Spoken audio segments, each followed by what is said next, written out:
Hi hello ನಮಸ್ಕಾರ, ಚಾನಲ್ಗೆ ಸ್ವಾಗತ.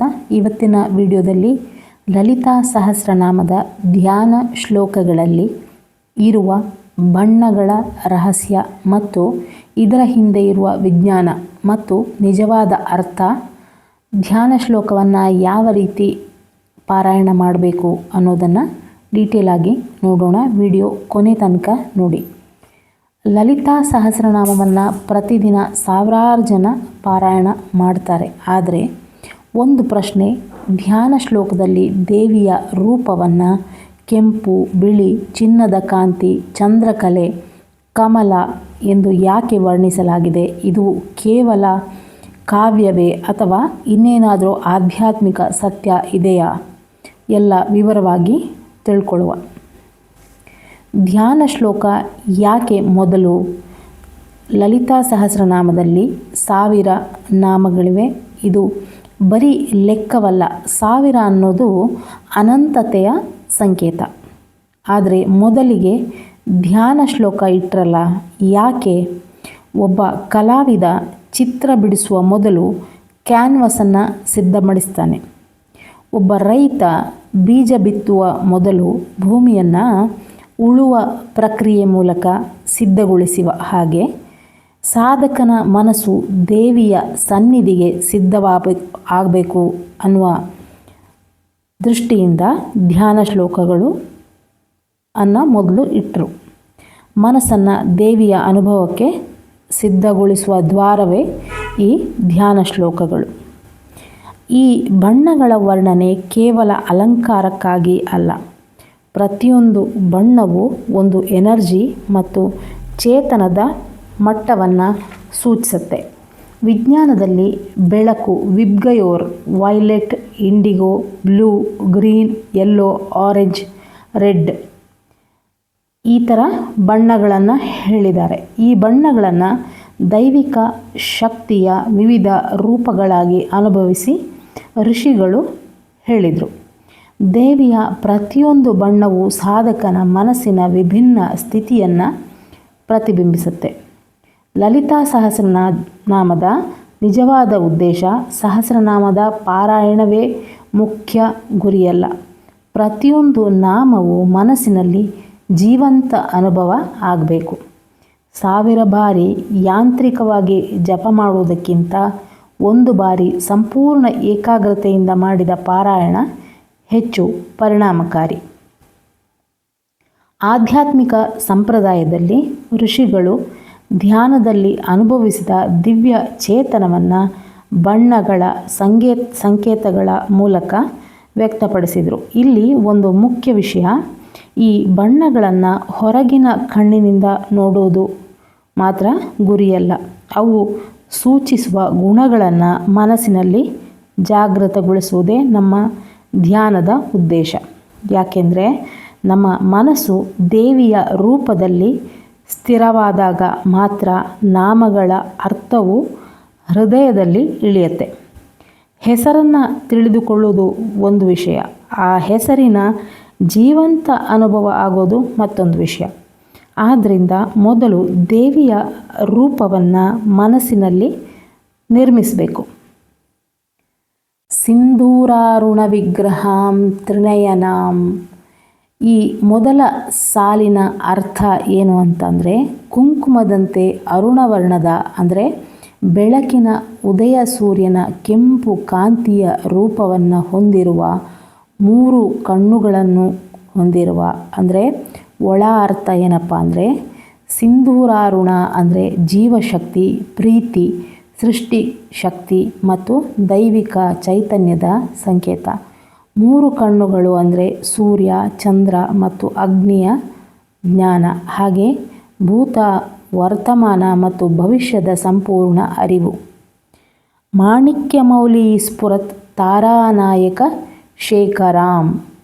ಮಾಣಿಕ್ಯಗಳಿಂದ ಅಲಂಕರಿಸಲ್ಪಟ್ಟ ಪ್ರಕಾಶಮಾನ ಕಿರೀಟವನ್ನು ಧರಿಸಿ ಚಂದ್ರನನ್ನು ತನ್ನ ಶಿರೋಭೂಷಣವಾಗಿ ಧರಿಸಿರುವ ತಾಯಿ.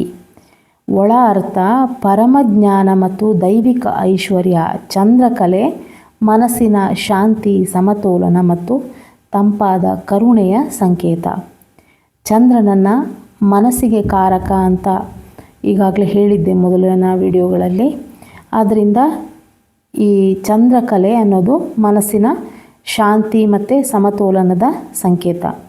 ಸ್ಮಿತಮುಖೀಂ ಆಪೀನ ವಕ್ಷೋರುಹಾಂ, ಯಾವಾಗಲೂ ಮಂದಹಾಸದಿಂದ ಕಂಗೊಳಿಸುವ ಮುಖವನ್ನು ಹೊಂದಿರುವ ತಾಯಿ, ಎಲ್ಲ ಜೀವಿಗಳನ್ನು ಪೋಷಿಸುವ.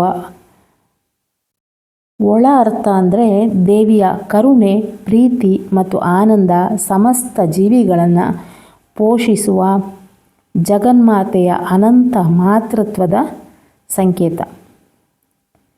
ಪಾಣಿಭ್ಯಾಂ ಮಲಿಪೂರ್ಣ ರತ್ನಚಷಕಂ ರಕ್ತೋತ್ಪಲಂ ಬಿಭ್ರತೀಂ, ತನ್ನ 2 ಕೈಗಳಲ್ಲಿ ಅಮೃತದಿಂದ ತುಂಬಿದ ರತ್ನ ಜಡಿತವಾದ ರತ್ನಪಾತ್ರೆ ಮತ್ತು ಕೆಂಪು ಕಮಲವನ್ನು ಹಿಡಿದಿರುವ ಆತ್ಮಜ್ಞಾನ, ಅಮೃತತ್ವ ಮತ್ತು ದೈವಿಕ ಆನಂದ. ರಕ್ತೋತ್ಪಲ ಅಂದರೆ ಇಲ್ಲಿ ಕೆಂಪು ಕಮಲ, ಶುದ್ಧ ಹೃದಯ ಮತ್ತು ಆತ್ಮವಿಕಾಸದ ಸಂಕೇತ. ಸೌಮ್ಯಾಂ ರತ್ನಘಟಸ್ಥ ರಕ್ತಚರಣಾಂ, ಸೌಮ್ಯ ಶಾಂತಿ, ಕರುಣೆ, ಮೃದುತ್ವ. ರತ್ನಘಟಸ್ಥ ಅತ್ಯುನ್ನತವಾದ ದೈವಿಕ ಸ್ಥಾನ. ರಕ್ತಚರಣಾಂ ಅಂದರೆ ಬಿಳಿ ಕೆಂಪು ಮಿಶ್ರಿತವಾದಂತಹ ಕೆಂಪಾದ ದೇವಿಯ ಪಾದಗಳು. ಭಕ್ತನನ್ನು ಧರ್ಮ, ಜ್ಞಾನ ಮತ್ತು ಮೋಕ್ಷದ ಮಾರ್ಗದಲ್ಲಿ ನಡೆಸುವುದು. ಧ್ಯಾಯೇತ್ ಪರಾಮಂಬಿಕಾಂ, ಈ ಪರಮ ತಾಯಿ ಜಗನ್ಮಾತೆ ಪರಾಶಕ್ತಿಯನ್ನು ಈ ರೀತಿ ಧ್ಯಾನಿಸಬೇಕು. ಇಡೀ ಸೃಷ್ಟಿಯ ಮೂಲವಾದ ಪರಮ ಚೈತನ್ಯ ಎಲ್ಲರನ್ನ ಪ್ರೀತಿಯಿಂದ ಕಾಪಾಡುವ ಜಗನ್ಮಾತೆಯನ್ನು ಈ ರೀತಿ ಧ್ಯಾನಿಸುತ್ತೇನೆ ಅಂತ ಧ್ಯಾನಿಸಬೇಕು. ಧ್ಯಾನ ಶ್ಲೋಕವನ್ನು ಹೇಳುವಾಗ ಜಗದಂಬಿಕೆ, ಆ ಜಗನ್ಮಾತೆ ನಿಮ್ಮ ಎದುರು ಬಂದು ಕೂತಿದ್ದಾಳೆ ಅನ್ನುವ ಕಲ್ಪನೆ ನಿಮ್ಮದಾಗಬೇಕು. ಹೀಗೆ ಆಗಬೇಕಾದ್ರೆ ಸಿಂಧೂರಾರುಣ ವಿಗ್ರಹಂ ಎಂದು ಪ್ರಾರಂಭಿಸುವಾಗ ನಿಮ್ಮ ಮುಂದೆ ಅರುಣವರ್ಣದ ಕೆಂಪು ಬೆಳಕಿನ ದಿವ್ಯ ಕಾಂತಿ ಹರಡುತ್ತಾ ಇದೆ.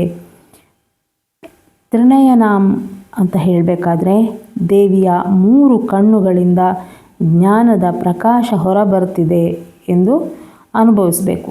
ಸ್ಮಿತಮುಖೀಂ ಎನ್ನುವಾಗ ಆ ಮಂದಹಾಸ ತುಂಬಿದ ಚಂದದ ನಗು ನಿಮ್ಮ ಹೃದಯದ ಭಯವನ್ನು ಕರಗಿಸ್ತಾ ಇದೆ ಅಂತ ಕಲ್ಪನೆ ಮಾಡಿಕೊಳ್ಬೇಕು. ರಕ್ತೋತ್ಪಲಂ ಅಂದರೆ ಕೆಂಪಾದ ಕಮಲ, ನಿಮ್ಮ ಹೃದಯವೇ ಕಮಲದಂತೆ ಅರಳುತ್ತಾ ಇದೆ ಎಂದು ಅನುಭವಿಸಬೇಕು.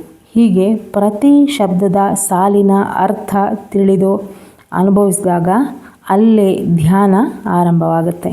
ಮಂತ್ರವು ಕೇವಲ ಧ್ವನಿಯಲ್ಲ, ಧ್ಯಾನವು ಕೇವಲ ಕಲ್ಪನೆಯಲ್ಲ, ಭಕ್ತಿಯು ಕೇವಲ ಭಾವನೆಯಲ್ಲ. ಈ 3 ಒಂದಾದಾಗ ಸಾಧನೆ ಜೀವಂತ ಆಗುತ್ತೆ. ಆ ಶ್ಲೋಕವೇ ನಮ್ಮ ಒಳಗೆ ಪ್ರತಿಧ್ವನಿಸಲು ಪ್ರಾರಂಭವಾಗುತ್ತೆ. ಋಷಿಗಳು, ಸಾಧಕರು ದೇವಿಯ ರೂಪವನ್ನು ಕಣ್ಣಿನಿಂದ ನೋಡಲಿಲ್ಲ, ಧ್ಯಾನದಲ್ಲಿ ಅನುಭವಿಸಿದರು. ಆ ಅನುಭವವೇ ಶ್ಲೋಕದ ರೂಪ, ಮಂತ್ರದ ರೂಪ.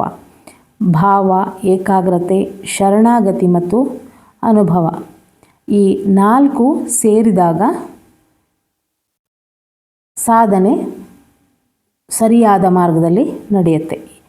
ಇನ್ನು ಕೆಲವು ಲಲಿತಾ ಸಹಸ್ರನಾಮದ ಸ್ತೋತ್ರದಲ್ಲಿ ಆಕೆಯ ಕಾಲಗೆಜ್ಜೆ, ಸೊಂಟದ ಡಾಬು, ಹಾರುವ ಮುಂಗುರುಳು ಇವನ್ನೆಲ್ಲ ಪಾರಾಯಣ ಮಾಡುವಾಗ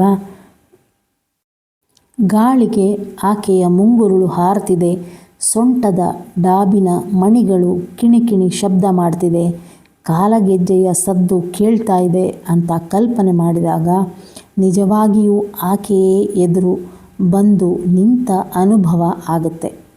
ಪ್ರತಿ ಪದದೊಂದಿಗೆ ದೇವಿಯ ರೂಪವನ್ನು ಹೃದಯದಲ್ಲಿ ಅರಳಲು ಬಿಡಿ. ಪ್ರತಿ ಉಸಿರಲ್ಲೂ ಆಕೆಯ ಕರುಣೆಯನ್ನು ಅನುಭವಿಸಿ. ಪ್ರತಿ ನಾಮದೊಂದಿಗೆ ನಿಮ್ಮ ಅಹಂಕಾರವನ್ನು ಕರಗಲು ಬಿಡಿ. ಆಗ ಲಲಿತಾ ಸಹಸ್ರನಾಮವು ಪುಸ್ತಕದ ಸ್ತೋತ್ರಮಾಲಾ ಮಂತ್ರವಾಗಿ ಉಳಿಯುವುದಿಲ್ಲ, ಅದು ನಿಮ್ಮ ಜೀವನವನ್ನೇ ರೂಪಾಂತರಗೊಳಿಸುವ ಜೀವಂತ ಸಾಧನೆಯಾಗುವುದರಲ್ಲಿ ಸಂಶಯವಿಲ್ಲ. ಓಂ ಶ್ರೀ ಮಾತ್ರೇ ನಮಃ ಅಂತ ಹೇಳ್ತಾ ಮುಂದಿನ ವಿಡಿಯೋದಲ್ಲಿ ಸಿಗ್ತೀನಿ. Thank you.